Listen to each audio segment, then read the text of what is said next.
السلام علیکم۔ پی P S C کا ایڈ آ گیا ہے لیکچرشپ کے لیے، اور مجھ سے اسٹوڈنٹس نے پوچھنا شروع کر دیا ہے کہ کیسے تیاری کرنی ہے۔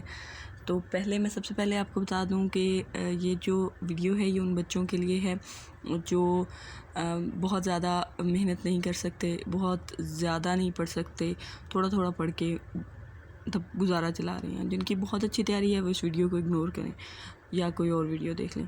تو سب سے پہلے بات کرتے ہیں کہ یہ ہے کیا۔ سب سے پہلے میں آپ کو یہ بتا دوں کہ میں کون ہوں۔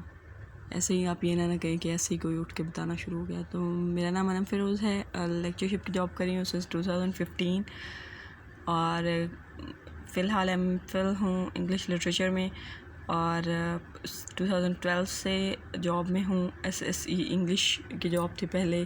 سب سے پہلے میں نے 2012 والا نہیں تھا، وہ کچھ شاید 14 والا تھا، یہ غلط ہے۔ 2012 میں نہیں دیا تھا میں نے، کچھ 2014 میں دیا تھا۔ سبجیکٹ اسپیشلسٹ کا انگلش کا ٹیسٹ دیا تھا۔ 2015 میں میرا پہلا ٹیسٹ تھا لیکچرر کا، جس میں میری اپوائنٹمنٹ ہوئی تھی۔ 2015 میں ہی میں نے سبجیکٹ اسپیشلسٹ کا ٹیسٹ بھی دیا تھا انگلش کا۔ ہیڈ ٹیچر کا تھا اسکول ایجوکیشن ڈپارٹمنٹ کا، وہ ٹیسٹ بھی دیا تھا۔ اور 2017 میں نے اسسٹنٹ پروفیسر انگلش کا ٹیسٹ دیا تھا، جو پاس ہو گیا تھا، اور میرے ایکسپیرینس شارٹ ہونے کی وجہ سے سلیکشن نہیں ہوئی، انٹرویو ہی نہیں ہوا تھا۔ تو سب سے پہلے جو سب سے زیادہ پوچھا جانے والا کویسچن ہے، جو بچے پرائیویٹ جن کی اسٹڈیز ہیں یا جو کالجز سے پڑھے ہیں یا جو خود سے پڑھے ہیں، ان کو یہ لگتا ہے کہ شاید وہ ایلیجبل نہیں ہیں یا وہ اس طرح سے تیاری نہیں کر سکتے جیسے کہ یونیورسٹی کے ریگولر اسٹوڈنٹس۔ تو آپ اس بات کو دل سے نکال دیں۔ میں نے خود ماسٹرز پرائیویٹ کیا تھا، میری گریجویشن بھی پرائیویٹ ہے، اور میں بہت سے ایسے اسٹوڈنٹس کو جانتی ہوں جو اینول سسٹم میں ماسٹرز کیا ہے جنہوں نے، اور وہ سلیکٹ ہوئے ہیں۔ تو آپ کے لیے جو ہے آپ کے ایلیجبلٹی کرائیٹیریا یہ ہے کہ آپ کی 16 ایئرز ایجوکیشن ہونی چاہیے سیکنڈ ڈویژن کے ساتھ، اور آپ کو پتہ ہے کہ انگلش میں تھرڈ ڈویژن کا بھی ایک ایشو ہے، ٹیفل کے ڈپلوما سے ہو جاتا ہے۔ تیار کیا کرنا ہے آپ نے، جلدی سے کور کرتے ہیں۔ ہسٹری تیار کرنی ہے آپ انگلش لٹریچر کی۔ بی آر ملک کی ہسٹری آپ کو کوئی ریکمینڈ نہیں کرے گا۔ کیوں نہیں کرے گا مجھے سمجھ نہیں آتی۔ سب سے آسان ہسٹری ہے، بہت زیادہ آپ نہیں جانا چاہتے اس میں ڈیٹیل میں، بہت زیادہ کمپلیکس نہیں ہے۔ سب سے آسان کتاب جو ہے وہ بی آر ملک کی، اگر آپ پڑھنا چاہتے ہیں۔ میں نے خود بھی وہی پڑھی تھی۔ کچھ بہت سے ایریاز مسنگ بھی ہیں اس میں، لیکن خیر ہے، گزارا ہو جاتا ہے۔ ماسٹرز کا سلیبس، جب میں نے ایک لیکچرر سے پوچھا تھا 2015 میں کہ آپ کیسے سلیکٹ ہوئیں، تو انہوں نے کہا کہ اپنا ماسٹرز کا سارا سلیبس ریوائز کیا تھا۔ تو مجھے لگا تھا کہ آپ کو بھی لگ رہا ہوگا کہ پہاڑ آ گیا ہے۔ ایسا نہیں ہوتا۔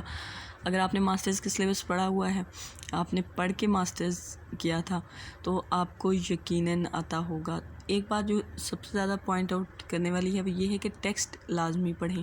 اگر آپ ڈیٹیل ٹیکسٹ میں نہیں جا سکتے تو کم از کم آپ کو کرکس آف دا اسٹوری لازمی پتہ ہونا چاہیے، کیونکہ بہت ہی زیادہ فوکس کر رہے ہیں 2015 اور اس کے آنورڈز ٹیکسٹ پر کہ فلاں کا کیا لگتا تھا۔ یہ بھی ایک کویسچن تھا یہ اسسٹنٹ پروفیسر کے ٹیسٹ میں جو 2017 میں، مطلب بہت ہی بیسک سا عجیب سا کویسچن ہے، لیکن تھا کیونکہ آبجیکٹیو ٹائپ ہے تو وہ بس یہ چیک کرنا چاہتے ہیں کہ آپ نے ٹیکسٹ پڑھا ہے یا نہیں پڑھا۔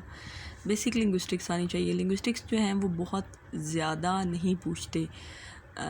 میں نے بہت سے ٹیسٹ دیے ہیں، اس میں اگر آپ کو بتاؤں تو جو سب سے اسٹینڈرڈ ٹیسٹ تھا اب وہ 2015 والا ہی تھا، کیونکہ اس میں انہوں نے کوئی پورشن بھی نگلیکٹ نہیں کیا اور بہت زیادہ ویٹیج کسی پورشن کو نہیں دی۔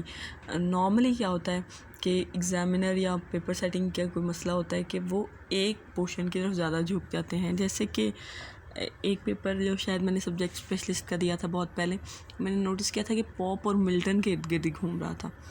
تو بیسک لنگوسٹکس ہوتی ہے، اس کے لیے آپ کے پاس ایک کتاب ہونی چاہیے۔ پنجاب یونیورسٹی والے لنگوسٹکس کی آپشنل ہوتا ہے ماسٹرز میں لنگوسٹکس، تو اس میں ایک چھوٹی سی کتاب پڑھاتے ہیں لنگوسٹکس کی۔ اس کے آخر میں ایک وہ جو گلوسری ہوتی ہے، اگر وہ آپ اچھی طرح پڑھ لیں اور سمجھ لیں، اگر آپ کو نہیں سمجھ آتی کسی سے سمجھ لیں تو بس اتنی کافی ہے۔ انگلش گرامر اتنی آنی چاہیے جتنی کہ آپ کو آتی ہے اور آپ نے ماسٹرز ان انگلش کر لیا ہے۔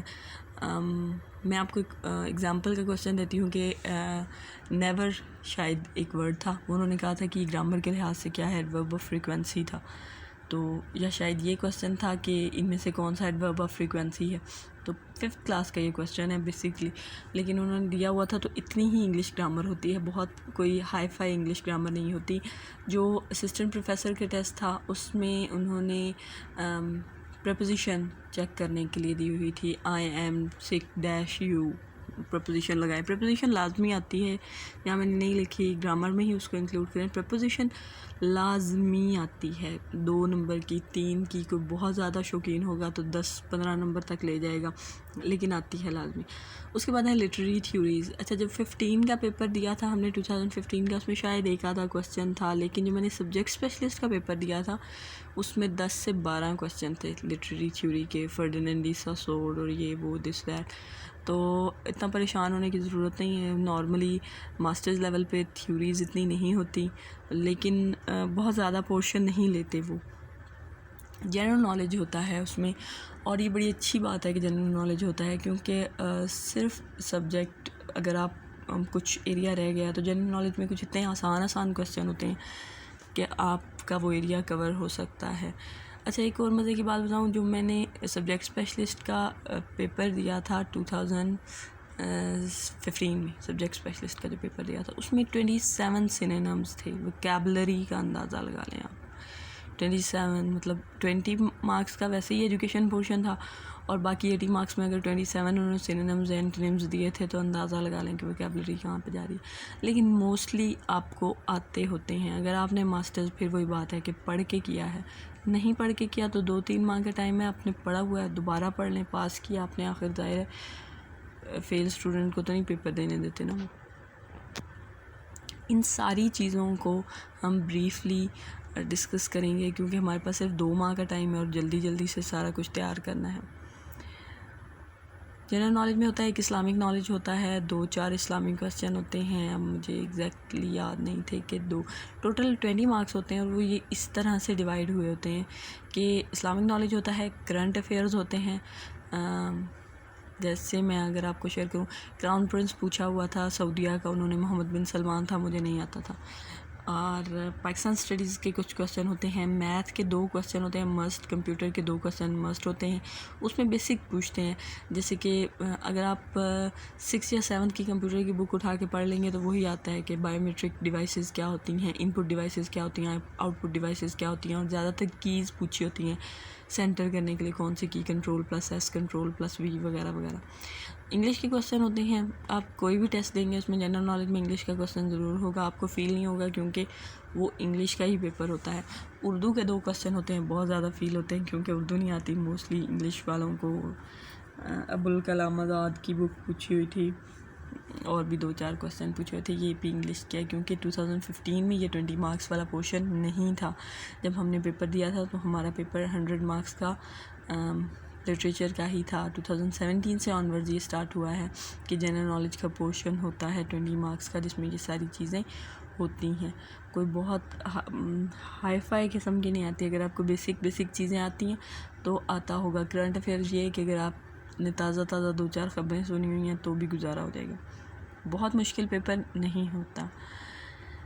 پریکٹس آپ نے کس سے کرنی ہے؟ فیس بک پہ ایک گروپ ہے PPSC انگلش لیکچررز، سرچ کریں، جوائن کریں. میں نے خود جوائن کیا تھا، بہت ہی ہیلپ فل ہے کیونکہ اس میں موسٹلی سلیکٹڈ کینڈیڈیٹس ہیں، اور اس میں انٹرویو شیئر ہوتے ہیں، کویسچنز شیئر ہوتے ہیں، بہت زیادہ نالج شیئر ہوتی ہے. تو کوئی رینڈم فضول باتیں نہیں ہوتی. لنک چاہیں گے تو میں آپ کو دے دوں گی. پاس پیپرز انٹرنیٹ سے وہ سالو کریں.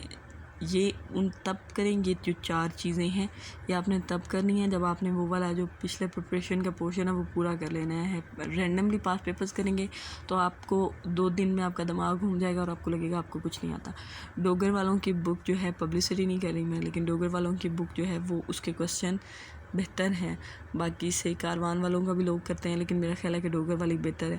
لیکن اس میں بہت امپورٹنٹ بات یہ ہے کہ آپ نے اس کے آنسرز پہ ریلائی نہیں کرنا، خود سے سرچ کرنے ہیں، کیونکہ وہاں آنسرز جو کی ہے وہ کچھ گڑبڑ ہے اس میں. ایمپوریم کی ایک بک ہوتی ہے انٹرویو کے لیے، بہت اچھی ہے. اس کو اگر آپ پڑھ لیں، پہلے بھی پڑھ لیں، انٹرویو سے ٹیسٹ سے پہلے بھی پڑھ لیں تو بھی اچھی رہے گی.